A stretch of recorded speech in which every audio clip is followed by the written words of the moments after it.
What's up? I'm Dan Fredenberg, and this is another Chance Encounter. Hey, what's up? I'm Dan Fredenberg. I'm a commercial real estate guy. I'm from the internet.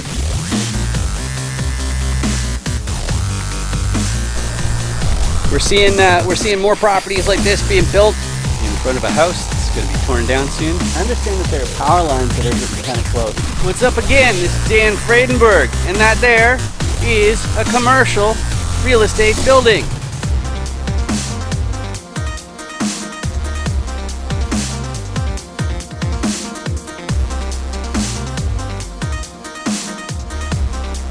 I'm joined today with Dustin Miles. How you doing today, Dustin? Good. Thanks for having me. Awesome. It's great to have you. And who is Dustin? Well, just like in all of our Chance Encounter interviews, I'm interviewing a commercial real estate investor. And why am I doing that? Well, I'm going through the five different the distinct motivations that commercial investors generally have for wanting to increase their portfolio. And then I go through the Dan Does Deals commercial roll die with the 6 different roles in commercial deals. And I say, which one of those is your core competency? So that way, you in the audience, if you do know commercial real estate, then you know if Dustin's the kind of guy you should be talking to. And if you don't know real estate, at least it's teaching you how to communicate effectively on that topic. But before we get too excited, Dustin, can you please introduce yourself to the audience? Sure. Yeah. Dustin Miles. I live in Fort Worth, Texas, next to Dallas. Not everybody knows Fort Worth, even though it's the 15th largest city in the country. But anyways, backgrounds in engineering. Went to UT Austin for engineering. I've been in the multifamily game. Got into it actually about 10 years ago now, and syndicated 12 deals, sold 7. Before that, I was in single family. And then, I run, lift weights, and play soccer and hike and stuff. So. Awesome, awesome. And you never be able to tell by my office, but I run if I've been chased. But that's about it. But as far as motivation, I always like to go through the motivation piece first because even the newbies are able to say why they want to be in real estate. So the first motivation I found is preserving your purchasing power. Okay, so if you have a family office or just rely on the cash flow that comes from your assets, if that's how you make your ends meet, then your biggest concern is going to be inflation, because that's what's going to spoil the party. But the next reason is my one, which is, as a tech guy, my background is in the CRM industry. So that's mass email marketing, the lead capture funnels, and the online sales funnels, all that kind of fun stuff. But the problem with getting a high wage and or salary is that you're also paying the heaviest form of tax that's out there, which is income tax. So I was like, well, why don't I reallocate how I spend my time so I accumulate wealth instead?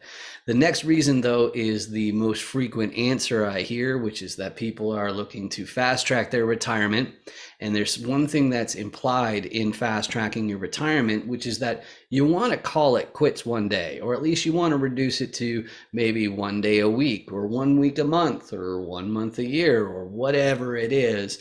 But you want to basically, cool your jets eventually. But that's in contrast to the next group, which is the people who are so ambitious, they just want to buy their entire hometown, and they're looking for the generational wealth that really means that their great grandchildren will never have to keep a day job. They're great people to have around for sure, especially because they're going to keep on hustling into their 90s. And the next group, they might hustle into their 90s as well, but they've found a sector of society. I like to say that they want to save the world, but maybe it's the environment, or maybe it's animals, or whatever.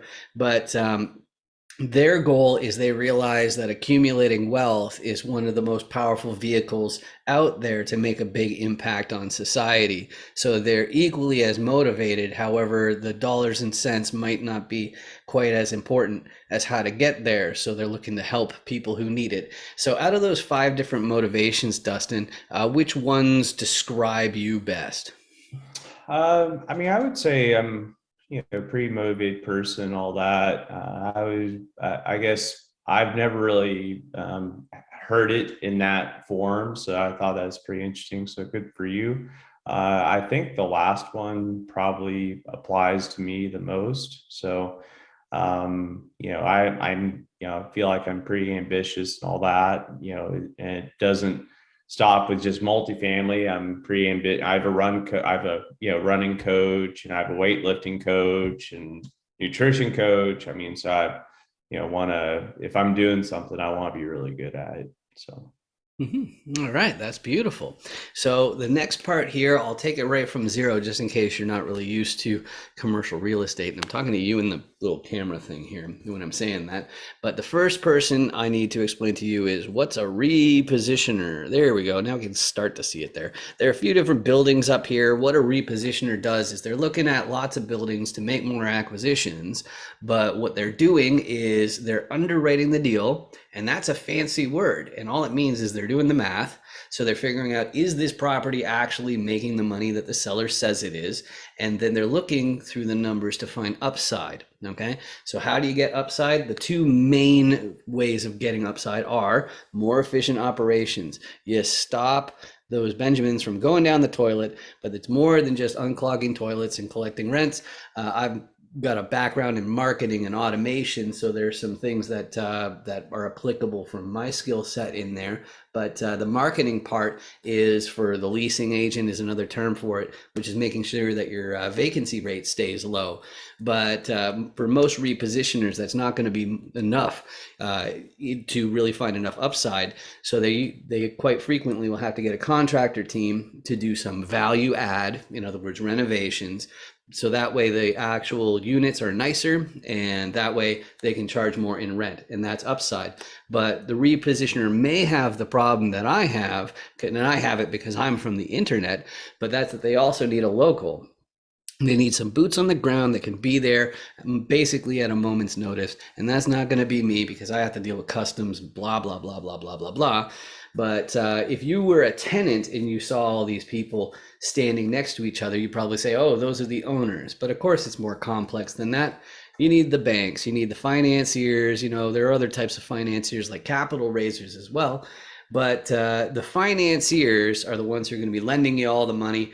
And they're going to want to know one person who I haven't mentioned yet, and that's the sponsor, or the KP. Okay. And even if you're Elon Musk, the richest man on earth, if you want to buy like a 350 or 1,500 apartment unit complex, then if you want to get a loan, you're going to have somebody in the fold who already owns a similar asset.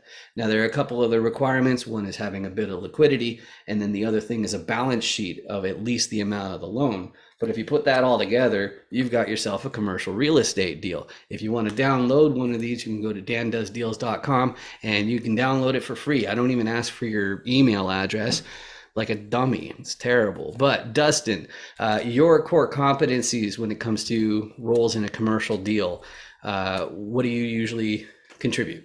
I've done all the roles except actually swinging a hammer. That's not a core competency of mine. But I mean, I've kind of done everything, and then I've kind of learned over the years what I like to do and what I'm good at, and then try to basically either partner up with people that are better at that other item than I am. I like.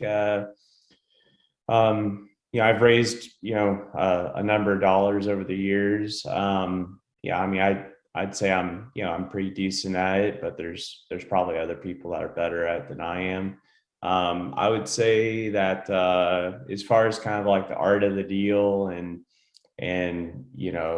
kind of going, trying to put together, what the deal looks like, not just doing an initial underwrite, but kind of digging into it, figuring out kind of the strategy behind, what that deal should look like. So, Right, right. repositioner. Yeah, like lots of different reposition things, like figuring out amenities as well. Like that's another one of the things that you're Yep. up to. Yep. Right. Yeah, Yeah. yeah.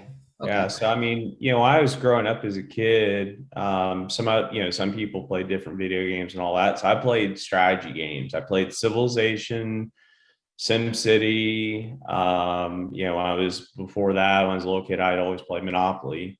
So I've always liked strategy games, and so this is kind of another strategy game. And then I grew up playing soccer and playing sports, and this is, as you mentioned, even if you're Elon Musk, you're gonna need plenty of people on your team and all that. So I just see this as another sport.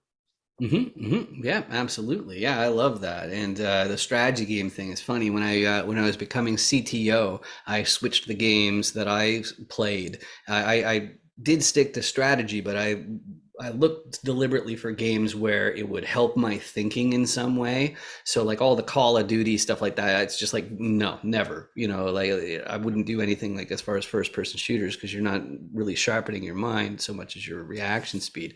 But that's not why you're here. You're here to find out more about Dustin. So, as far as an ideal property goes, though, Dustin, what we're usually asking for when we say ideal property, another term is a buy box you might hear.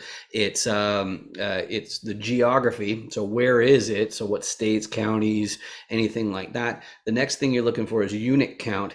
And then the next one is class, which is separated into two parts. Okay, they're both A, B, and C. One of them is for the location, as far as like how close is it to good schools, what's the crime rate like, and then the other one is the condition of the actual building. So, Dustin, as far as a deal that somebody could bring to you that it's easier to say yes, it's more difficult to say no to. Can you please describe that for me? Yeah. So our two focus markets are Houston and DFW. We're based in DFW. My business partner's from Houston. Our management company's based in Houston, so we got a lot of resources there. So Houston, DFW, 2000 or newer, kind of that A- product. If it was like the perfect deal, it's a deal that hasn't doesn't have any upgrades or anything, very plain interiors, so we can go in and do a value add, and then 200 units or up is kind of what we're after. All right, beautiful. And the other thing that I have is I love in commercial real estate how helpful people are as a result of always needing to be a team. But if we're going to be really honest with ourselves, we're better suited to help certain people more than others. Like me personally, because I'm leaning on the marketing and the web development skills, those funnel building skills. I'm out for more sponsors personally. Some people like beginners, and we can't break any SEC restrictions, so no enticing investors unless you got a 506c on the go, which I think you have periodically. But who are you best suited to help in real estate, Dustin? I mean, we've worked with some people that have helped bring in capital. Obviously, we've worked with a bunch of LPs and things like that. So, on for us, I mean, obviously we do deals and all that, so we look for capital, but we also, on the other side of the fence, we do, you've seen them, we do events and things like that. So we try to help, that helps a lot of different people. It helps, other sponsors looking to raise capital, helps LPs, for education and all that. And then it helps, kind of connect people. So, we're best suited to help, kind of your passive investor, but, I feel like we probably help, some some sponsors. And then, we help some people, that are looking to raise capital and kind of get their foot in the door too. So we kind of have, we have it's not paid or whatever, but we have a small group of people that we kind of help out there too. So, Like a mastermind sort of thing, right? yeah. Yeah. Okay. Excellent. And so the best way to reach out to you, like we met through, I think it was through your meetup, and I think I found it on LinkedIn. I don't know if you were on any of the other LinkedIn meetups, but is LinkedIn the best way to reach you, or is one of your websites better? LinkedIn's great. So just Dustin, middle initial W, and then last name is Miles. And then I'm on Instagram. I think it's just dustin.miles. And then our website's momentummultifamily.com. And then my email is just dustin@momentummultifamily.com. So, All right, yeah. beautiful. And I only have one thing left, and it's actually for you in the camera, which is I want to draw your attention below my left hand because you'll notice this unsightly red thing that you should just get out of your life immediately. Okay, it says subscribe on it, and if you click on it, it'll turn gray. It'll turn into the magical gray button of tranquility. And what magical spell does the magical button of tranquility have? Well, it means that YouTube pays for these videos instead of me. How cool is that, right? And yeah, it's absolutely free. It just means that my videos might show up on your list of suggestions, but you don't even have to watch those because you'll have done me an enormous favor just by clicking that awful, awful red button. But just like you, Dustin, you've done me an enormous favor by joining me today. This has been fantastic getting to know you better. Yeah, absolutely. Yeah. Thanks for having me on. This is fun. Awesome. Thanks. I just want to tell you, because I've actually seen your website, Real Estate is a Scam, before, and I loved it. Oh, cool. Yeah, because I think it's really so spot on. There's good stuff, bad stuff in every industry. Yeah, make sure you subscribe, like, and hit that notification bell. For Dan the Man. And thank you. Turn that subscribe button from red like his beard to gray like his beard will be. So I met Dan through some networking groups for real estate investing. He's a great guy from what I know about him. He's very ambitious and he makes it easy to come on with his questions and has a great setup. It's easy, it's clear, concise, and I'd recommend going on his interviews for anyone that's considering it. It was unlike anything I've ever experienced. It was super fun. The process was so easy, a caveman can do it. I mean, if you guys haven't done it yet, you guys need to get on his calendar. Just take 15 minutes of your time, get exposure, find out who Dan is, what he's about. He's a true trifecta. And if you don't know who he is, get in touch with him. Google his name, find him on LinkedIn, do whatever you can. Just reach out to him. So I really appreciate the format. Like I've told you a couple times before, I think it's really great because me personally, I'm very long-winded. I have to purposefully make things more concise, but the way I take things in is I definitely prefer things to be concise and straight to the point and concentrated. And the chance encounters really do that great for individuals. So you can get a good grasp on who they are, what do they do, why do they do it, what space do they operate in. That's why I love chance encounters.